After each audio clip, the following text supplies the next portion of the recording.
Alhamdulillah wassalatu wassalamu ala Rasulillah wa ala alihi washabihi wa mawalah la haula wala quwata illa billah amma ba'du. Yang saya hormati Bapak Kepala Sekolah SD Negeri Purwatan 04 Kecamatan Bumiayu, yang saya hormati Bapak Ibu Dewan Guru beserta staf karyawan SD Negeri Purwatan 04 Kecamatan Bumiayu. Pertama, marilah kita panjatkan puji syukur kita kepada Allah Subhanahu wa Ta'ala, sehingga alhamdulillah pada siang hari ini kita masih diberi kesehatan seperti biasanya untuk melaksanakan dinas tugas kita sebagai seorang guru. Sholawat dan salam marilah kita sampaikan kepada junjungan kita Nabi besar Muhammad Sallallahu Alaihi Wasallam. Bapak Ibu yang saya hormati, pertama kali saya mengucapkan terima kasih yang sebanyak-banyaknya atas waktunya yang sudah mengganggu waktu istirahat. Saya minta kesediaannya kepada Bapak Ibu untuk mengikuti kegiatan diseminasi, yaitu tentang prakarsa perubahan yang saya lakukan di kelas 5. Prakarsa yang saya buat di kelas 5 itu mempunyai judul, yaitu mewujudkan peserta didik cerdas dan aktif melalui kegiatan kokurikuler yang saya beri nama itu yaitu Gema Parindek. Gema Parindek ini merupakan akronim Bapak Ibu dari Gemar Membaca Paragraf Indah dan Pendek. Latar belakang Bapak Ibu, ini latar belakangnya. Yang pertama itu rendahnya minat baca anak. Kedua, minimnya kemampuan literasi atau pemahaman dalam suatu bacaan. Kemudian yang ketiga, menurunnya nilai ANBK di sekolah kita pada tahun pelajaran kemarin 2023-2024. Dan yang keempat atau yang terakhir, kurangnya pemahaman anak dalam membedakan kalimat pertanyaan dan pernyataan. Selanjutnya ada tujuan dan manfaat. Tujuan yang pertama, menciptakan siswa yang cerdas dan aktif sesuai tadi judul yang di awal, cita-cita saya. Kemudian menciptakan siswa yang gemar membaca, menciptakan siswa tentunya siswa yang berprestasi. Manfaatnya yaitu meningkatkan keaktifan siswa, meningkatkan literasi, dan meningkatkan nilai asesmen nasional. Pada pokok bahasan ini saya bagi menjadi beberapa siklus Bapak Ibu. Ini saya di sini menerangkan pada siklus pertama dulu, karena rencana saya itu sampai 1 bulan, insya Allah 1 bulan. Nah, untuk siklus 1 itu saya perkirakan sampai kurang lebih 8 atau sampai 10 hari. Jadi saya terangkan sampai siklus pertama dulu, karena memang yang sedang saya jalani itu baru sampai siklus 1. Siklus 1 dilaksanakan pada awal bulan November kemarin ya. Kemudian siswa dibagi ke dalam 3 kelompok berdasarkan kemampuan. Karena kita sebagai pendidik kan sudah tahu bahwa yang namanya siswa itu kan mempunyai kemampuan yang berbeda atau sama Bapak Ibu? Berbeda ya. Kemampuan antara siswa yang satu dengan siswa yang lain itu berbeda, sehingga saya menempatkan siswa itu berdasarkan kemampuan. Ada siswa yang memiliki kemampuan tinggi, sedang, dan rendah. Dalam pelaksanaannya siswa nanti diberikan materi yang sama.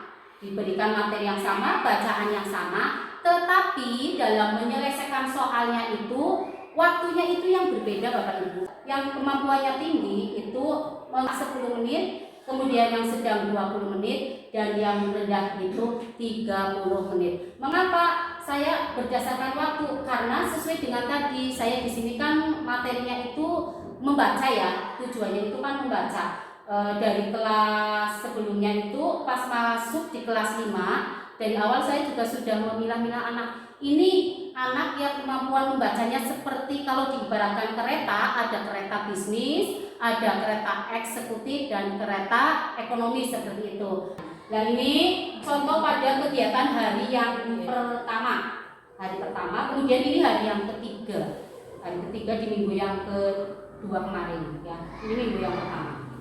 Ini kita langsung ke analisis data. Selama saya melaksanakan 2 minggu ke belakang ya, berdasarkan hasil asesmen selama kegiatan 4 kali pertemuan kemarin dari pelatihan Gema Parindek ini, masih ada 4 siswa. Siswa di kelas 5 jumlahnya ada 14. Setelah yang pertemuan pertama ada 4 siswa masih di bawah target. Pada pertemuan yang keempatnya mengalami kemajuan 50% dan sampai kini masih ada 2 siswa yang belum sampai bisa mencapai KKM dan alhamdulillah sudah mengalami kenaikan. Kesimpulannya, terakhir pada kesimpulan bahwa kegiatan prakarsa perubahan ini khususnya kan dilaksanakan di kelas 5 diharapkan nanti dapat meningkatkan pemahaman siswa ataupun meningkatkan kemampuan literasi sehingga membawa dampak positif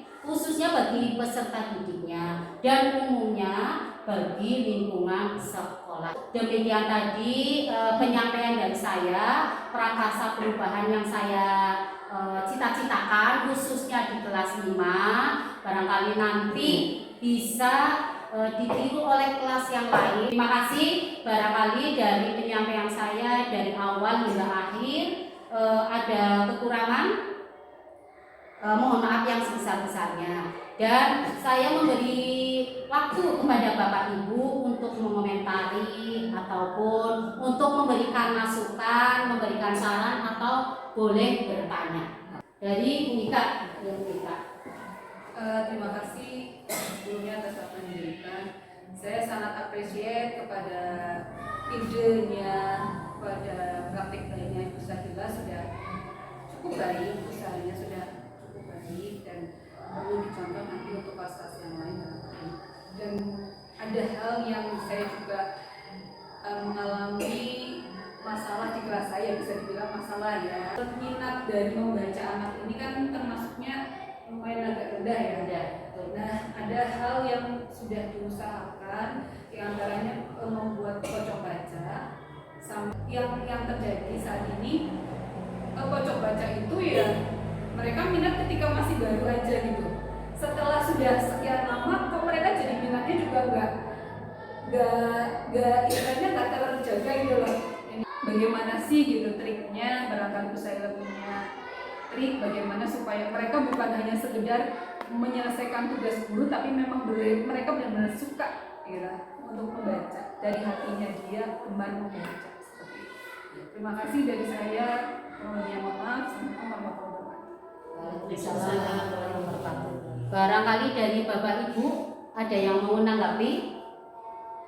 Kalau tidak ada, berarti dari saya langsung yang saya tangkap berarti tadi intinya bahwa di kelas Ibu Ika itu ya hampir sama Bu dengan kelas saya. Intinya sudah ada pojok baca, tapi si anak itu semakin kesini tetap merasa bosan ya Bu ya, seperti itu. Nah, mungkin kita Bu bisa berkolaborasi dengan kelas saya juga. Nanti ini juga buat masukan saya ya. Ternyata di kelas saya juga seperti itu. Contohnya saya sudah ada pojok baca dan saya sudah membeli buku-buku yang tentang cerita binatang Bu. Itu saya beli sendiri, ada 20 buku. Nah, ketika sudah selesai memang itu sudah dibiarkan anak. Makanya saya kemarin timbul, oh ya berarti saya harus menciptakan bacaan-bacaan yang baru. Jadi bacaan yang sudah diselesaikan anak itu yang 20, mungkin kita bisa berkolaborasi Bu Ika nanti gantian kelas 4 ke kelas saya nggak apa-apa. Pada jam di awal kebiasaan ya Bu nggak apa-apa. Kita kan itu juga sudah termasuknya ke kegiatan pembelajaran. Mungkin anak juga berarti lebih bervariasi. Oh ya kita ganti ke kelas berkunjung ke kelas 5. Nanti ke kelas 5-nya berkunjung ke kelas 4 dalam waktu 10 menit atau berapa kita lukir kelas supaya anak itu berarti tidak bosan. Mungkin salah satu trik yang pertama. Kemudian yang kedua mungkin bisa ditiru Bu dari saya tadi yang ceritanya itu membuat paragraf yang benar-benar dari kreativitas sendiri sependek. Karena kalau anak sudah melihat bacaan yang panjang kadang sudah jenuh dulu, sudah bosan. Dan dengan catatan saya membuat paragraf itu kalimatnya itu menghindari kalimat-kalimat yang mengandung arti yang ilmiah. Maksudnya masih dengan bahasa yang sehari-hari, bahasa yang sederhana, betul Bu Ika. Jadi dengan kata lain tadi Bu, kita bisa berkolaborasi. Monggo di kelas 5 juga sudah ada, nanti kita lukir tempat. Mungkin seperti itu Bu Ika. Barangkali ada tambahan dari Bapak Ibu atau dari Bapak Kepala Sekolah? Cukup? Mungkin itu saja ya Bapak Ibu ya. Assalamualaikum warahmatullahi wabarakatuh.